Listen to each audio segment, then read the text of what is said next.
In the dense jungle, a massive tail suddenly whipped up from the grass. Everyone froze in shock. It was the tail of a titanosaurus, the largest creature to ever walk the land. Luckily, this behemoth fed only on decayed plants, so the humans had little to fear. Their mission was clear: to collect genetic samples from three rulers: the ocean, the land, and the sky. They had already secured blood from the sea's master, the Mosasaurus. Now it was time to draw blood from the giant Titanosaurus. Using a tranquilizer gun, the team leader fired a dart that caused only mild pain to the dinosaur, enough to extract blood safely. With the sample in hand, they had conquered the land's greatest beast. Only one task remained: to collect DNA from the sky's ruler, the Quetzalcoatlus. But this flying titan lived atop mountains, and its power rivaled that of a fighter jet. Attacking it directly would be suicide. A clever scientist devised another plan: extract DNA not from the adult but from its eggs. When the mother was away, the team carefully inserted a probe into an egg and drew fluid without harming the embryo. The plan succeeded. But just as they celebrated, the mother returned. Chaos erupted. Some dangled from cliffs.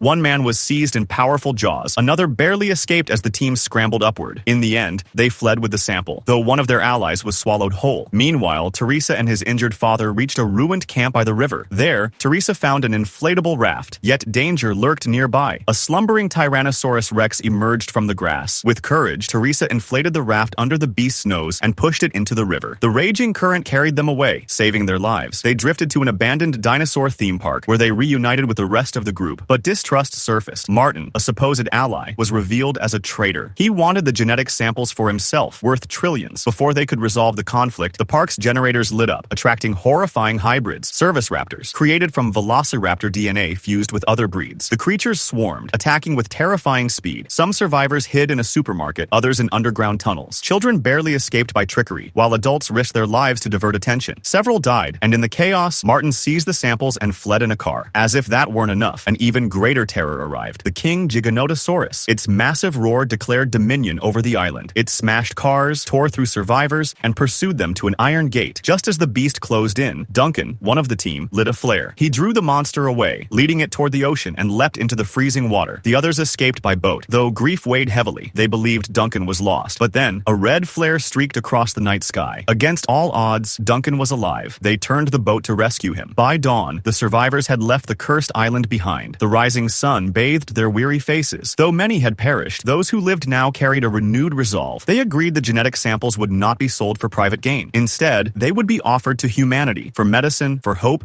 and for a future beyond the horrors they had endured.